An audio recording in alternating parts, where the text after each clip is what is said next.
Mahilig ba kayo sa mga kwentong nakakatakot? Tara, sabay-sabay tayong matakot.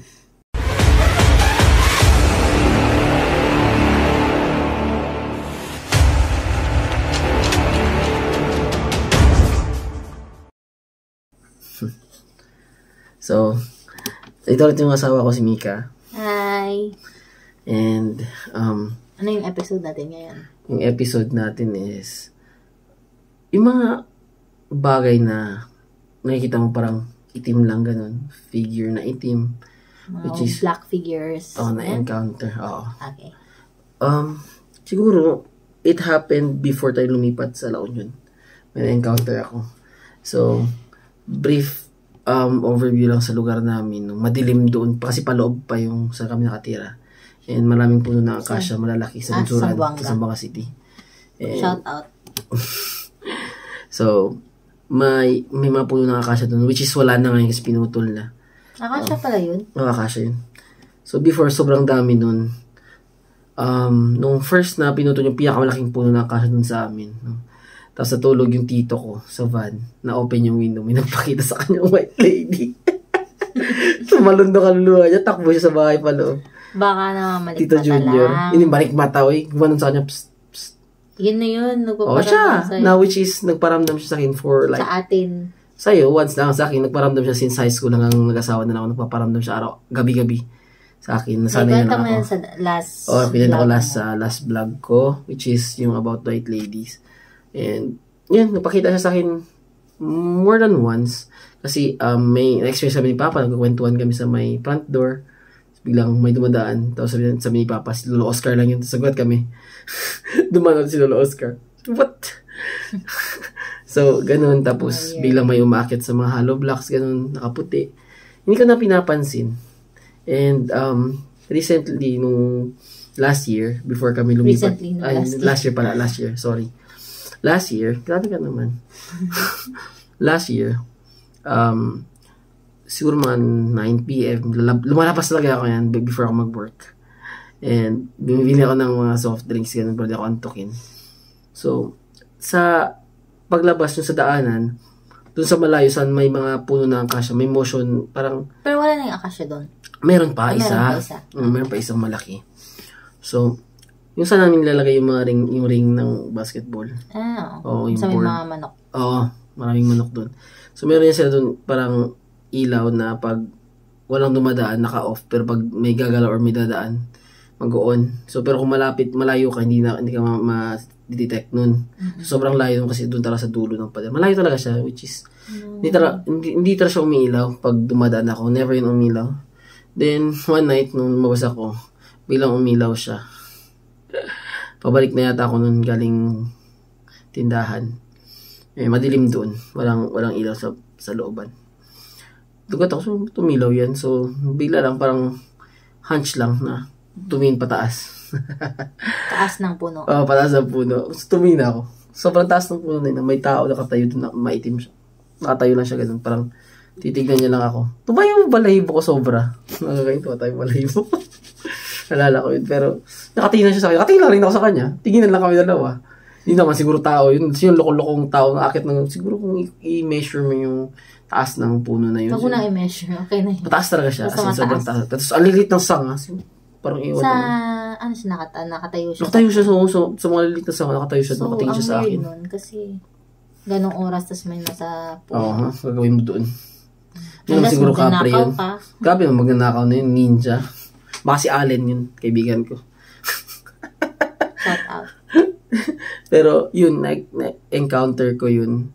Then, yung video sa gym na sinend sa atin ni Regine. Pero bago mo ikwento yan, naalala ko lang, meron din ako, nung high school kasi ako, yung bahay namin, parang same experience sa'yo. Nung high school ako, yung bahay namin, parang nakadikit siya sa puno.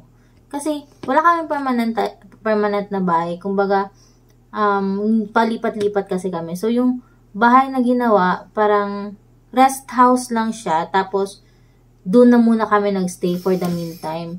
So, yung bubong niya, parang nakaano lang doon sa may puno. Kung ba, ito yung puno, ito yung bubong namin, nakaganyan siya. Tapos yung mga poste, nakadikit sa puno siya, naka-nail, nakapako. Yan. So, yung saan ako nahihiga, dito ako sa pinakadulo. Tapos, pag nahihiga ako doon, nakikita, parang overlooking yung puno, ganyan. Parang see-through siya. Parang may butas na ganyan. Tapos, kasi wala siyang kisame eh.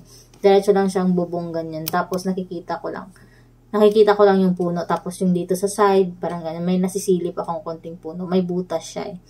Tapos, one night, bigla akong nagising mga around, siguro mga 2 or 12 a.m. or 1 a.m. ganyan. Kasi tinitingnan, pag nagigising ako, tumitingin ako sa sa cellphone. Yung cellphone pa dati yung keypad. Tapos, tumitingin ako. Tapos, yung bahay namin, ino-off namin yan ng ilaw. Tapos, pagtingin kong ganyan, paggising ko, alimpungatan pa ako. Tumingin, yung tingin ko, diretso sa puno. Tapos, nagulat ako, parang, may nakikita akong kumikislap-kislap. Akala ko dati star. Ganyan. Akala ko nung una star. Kasi, star sa puno? Oo, parang kumikislap-kislap siya na parang, nagwa-white, nagre-red, parang ganyan. Parang star talaga pag tinitingnan mong ganyan. Baka buhaya yun. Tapos, biglang, parang natauhan ako, paano magkakastar dyan? Puno ng mangga yan. Tapos biglang pag ganyan ko, parang may image siya ng, hindi ko alam kung tao ba, or basta may something shadow siya na ganyan. Tapos nung tinignan ko parang sinadya kong tingnan yung, parang nag-blink-blink na ganyan. So, parang hindi na masar, parang mata. Ganyan. Tapos biglang pumikit na lang ako ng ganyan. Tapos hindi na ako nag-open ulit. Tapos pagkagising ko, ayun, umaga na. Kasi panaginip lang yun? Hindi siya Okay. panaginip. Kasi Kasi nangyari oras, siya, diba? oo. High school ako nun. Weird. Star sa puno. Parang weird no, na parang may makikita kang ganyan. Tapos ang weird pa kasi nakatingin siya sa akin. Ramdam kong nakatingin siya sa akin. Ganyan. Creepy naman. So, yun lang. Tapos, eto, no, after nung story mo, gusto ko tayo share tong story kasi sa CCTV ito nakita. Sa isang gym sa Zamboanga City. So, yung may-ari yung nakakita mismo, sinare sa friend namin. Hindi yung may-ari. Yung duty nung time na yun. Tapos sinare sa friend. Pinakita sa may-ari, tapos sinare kay ate Jenny. Tapos, sinare niya sa atin. Kwento niya. Tapos pinakita niya yung video. Yung nangyari doon kasi parang makita nyo gabi na around 7 p.m. Open pa yung gym. Tapos parang may parang sa CCTV parang nag-fluctuate yung kuryente na yung ilaw. Gumanon. Tapos pagkabalik biglang may dumating na parang shadowy figure. Shadowy figure. Tapos parang may titignan siya sa loob. Parang nag-stop siya sa Stop siya sa may door. Hindi, door ba? Sa parang Kotse. Sa harapan. May kotse kasi sa harapan, tapos yung kotse, naka-park siya sa harap ng door.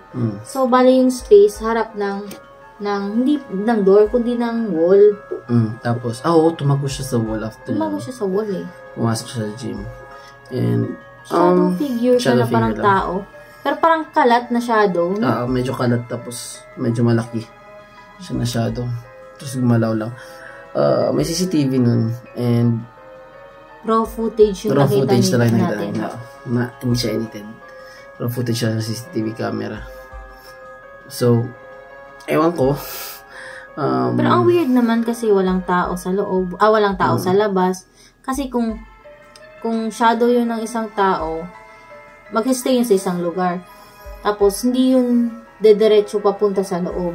Kasi yung parang, example, nasa ganyan siya, yung shadow. Parang, may shadow na pwede may debunk na insect, pero nag-fluctuate kasi yung kuryente. Hindi siya matatawag din na insekto kasi parang kakaiba siya eh. Nag-react yung parang ilaw before siya nagpakita. Ang layo ng shadow sa sa CCTV.